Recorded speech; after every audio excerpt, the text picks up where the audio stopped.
Let's take a look at some charts on EOS for Brave New Coin. EOS is a proof of stake network that at this point is a few years old. They did one of the biggest ICOs, or the biggest ICO ever, several $billion. Their market cap currently 3.7 billion. Their treasury, block one here, currently at 6.37 billion. Block one is kind of the umbrella company for EOS related companies like Bullish Global, probably the worst name for an exchange in the history of mankind. They've gotten massive investments from legacy people, from Peter Thiel, and they've already said that they're going to go public on the stock exchange. They don't even have an exchange yet. Bullish Global doesn't have an exchange yet. They have no volume, no product that I can see. So it's a very interesting situation. I assume all the pairs are going to be in EOS. A lot of this investment is from the Block One funds. So the question at some point becomes that when is Block One going to step in and start buying some EOS, propping up price a little bit? I don't know. I mean, it's already a security. They already got slapped with some SEC stuff in the past. So I don't even know what they're able to do at this point. But a lot of people have to be looking at this war chest that they have and thinking, okay, guys, what are you going to do? Are you going to start to influence EOS development in some way? Maybe they already are, and I'm just not seeing it. But I guess this is one way to do it, is to make an exchange with all the base pairs in EOS. I don't know. The whole thing's very confusing to me. And it continues to be confusing. You know, the initial pitch for EOS was we're going to have DAX and DApps and DAOs. We're going to have Uber on the blockchain. We're going to do all this stuff on the blockchain.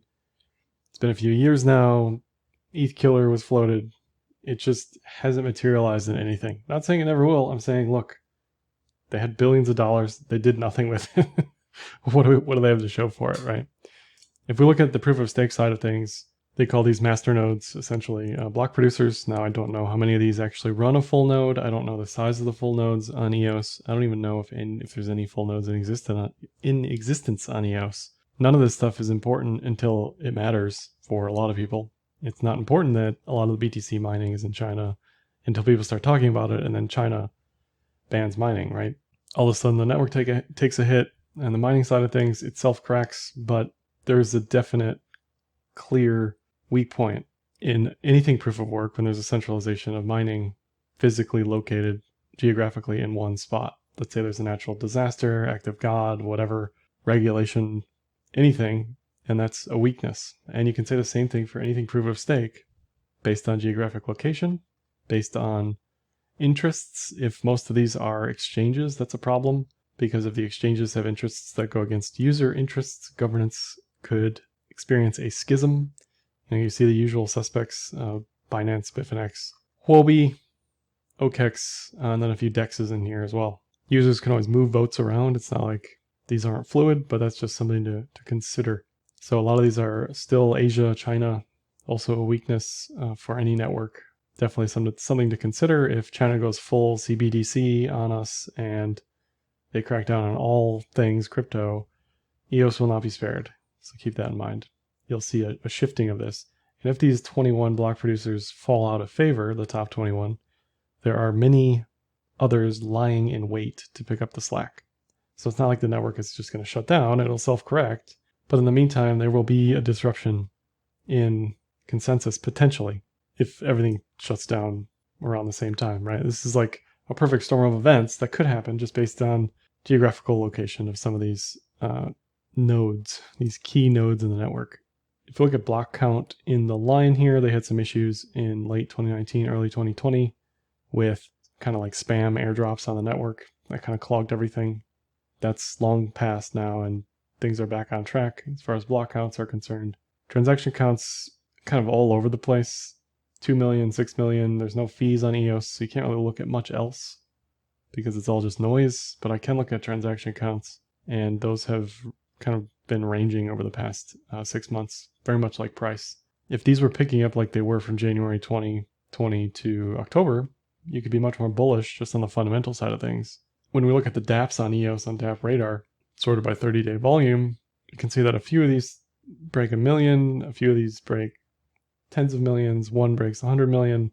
If we sort by users, there's a few dApps that break 5K users, but then that's kind of it. And you go to ETH, And it's a completely different story, right? We get volume in the billions, volume above billions, right? Whatever this is.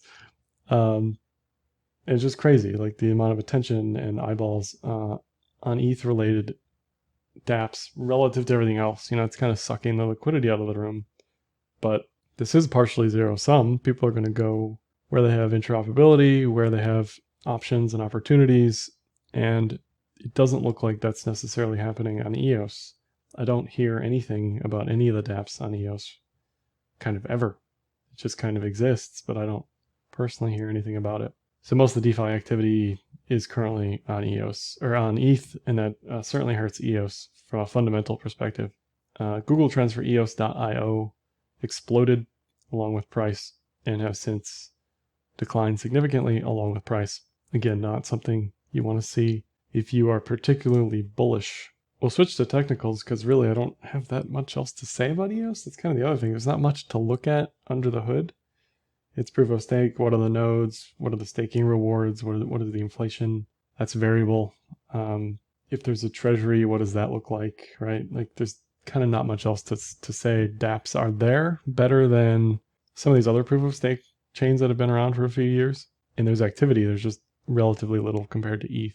If we look at the 1 year MA in the green line here, historically anything below that as a buy has been decent and paid off just this year over the past 2.5 years, let's say. So one thing this won't tell you is when moon, but it will tell you in a relative basis what is a good buy opportunity. So we're currently back below that 1 year moving average. And historically, it's only really tapped this 5x multiplier once and didn't quite get there. But this is the type of upside you're looking for if you're buying down here. If you're buying based on the 1 year MA at $4, you're expecting a 5x basically at 20 plus. This will move around with time, with price. But in general, just looking at this chart since 2018, nothing has really happened. It's just in this massive range from 2 to 20. Sure, it's a tradable range. That's a 10x from top to bottom. But there are just more exciting things going on elsewhere on other charts, based on technicals, let alone fundamentals. If we look at VPVR, yearly pivots, RSI, and the 5200 cross, the 5200 is currently bearish, and there is some volume support on the way down, so I don't really think this thing blasts through $2 anytime soon. I think it'll just continue ranging between 2 and 5, and then eventually break out to 15 plus. That may take 2 years, 3 years, I don't know. It may happen relative to this bullish global stuff. Who knows? But it just doesn't look like anything I want to trade personally. There's also some pivot support here at around 3. So if 2 breaks, then it's headed sub 1 probably. If it breaks multi-year support, that's going to be bad. It just doesn't look like that's going to happen anytime soon. For the most part, it just looks like it's going to keep ranging. Daily Cloud shows a potential mean reversion to 9, which is over a 2x from here. This could take some time. This may form inverted head and shoulders, right? But it's just now breaking the Tenkin for the second time. And this may experience a massive edge to edge, right? This is remote at this point in time, but it is one path on the decision tree if everything else starts to move up. I expect alts like EOS to sort of lag, but also move up. They're not going to go in the opposite direction if BTC and ETH are both moving up. On the 8-hour cloud, it's just starting to attempt a breakout. So this has a lot of time on it still, I think.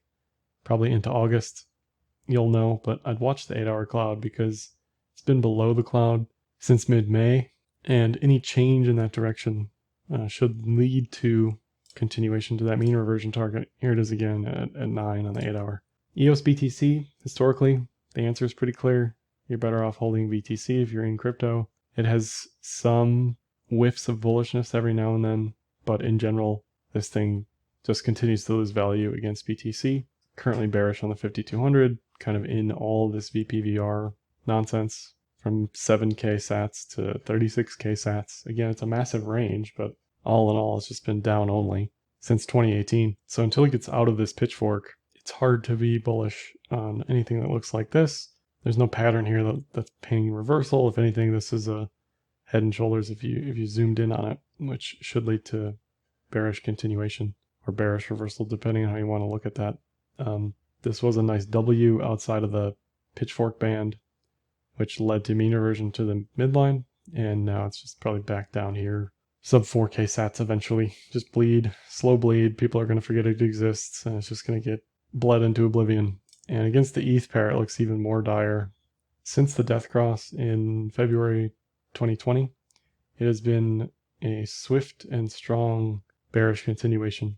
And it looks like it's testing all-time lows here very shortly, below all of EPVR support at this point. And a 1618 measured move, let's say this is some sort of pattern, head and shoulders, I don't know, something that would bring it to 00072 against ETH. And the fundamentals are pretty clear. Relative to ETH, EOS has done something, but it hasn't done much, right?